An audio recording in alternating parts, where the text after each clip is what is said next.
Согласно податоците од Институтот за јавно здравје, Министерството за здравство информира дека во последните 24 часа се направени 665 тестови, а во земјава регистрирани се 32 нови случаи на COVID-19 и нема починати лица. По денешниот состанок на Комисијата за заразни болести, на пресконференција портпаролот доктор Злате Мехмедовиќ истакна дека состојбата со COVID пандемијава во земјава е стабилна и нема потреба од дополнителни мерки. Донесена е препорака за укинување на задолжителен ПЦР тест за одредени интервенции во здравствените установи.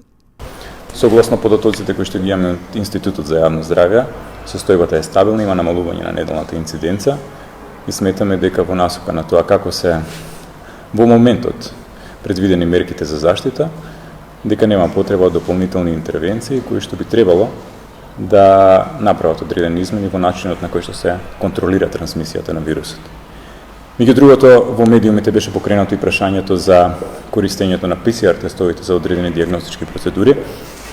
Истото беше разговарано на Комисијата за заразни болести и Комисијата реши да даде препорака се користат брзите антигенски тестови кои што веќе им се достапни на поголем дел од институциите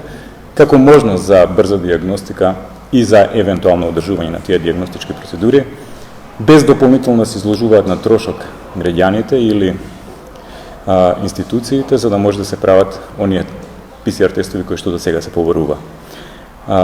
Важно е да споменеме и дека исто се задолжени комисиите за интерхоспитални инфекции да изготват протоколи согласно препораките на Комисијата за заразни болести за евентуалниот оваков начин на употреба на брзите тестови, брзите антигенски тестови во насока на тоа да се контролира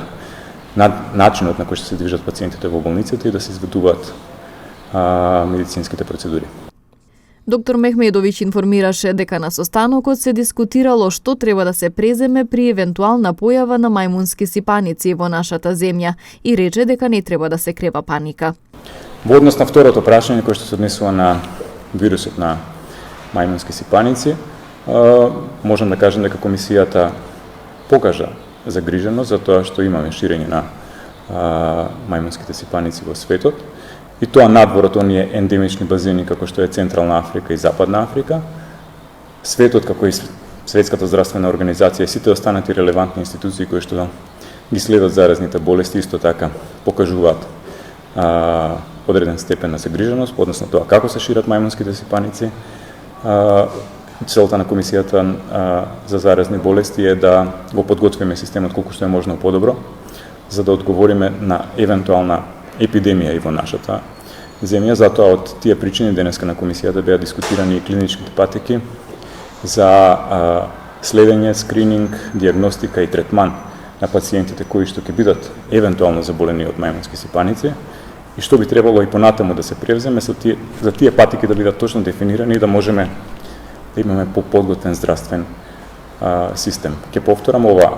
пандемија, епидемија, која што се јавува во светски размери со мајмунските сипаници, не е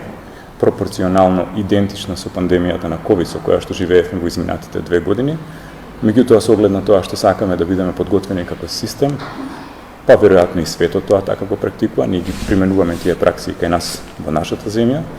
Сакаме, од тие причини денеска беше закажан состанокот и договоривме да внимателно ја следиме ситуацијата и обезбедиме практично се што е потребно за навремена дијагноза и третман на евентуални пациенти кои што би биле во нашата држава. Од комисијата истакнаа дека будно ја следат состојбата со појавата на мајмунски сипаници во светот.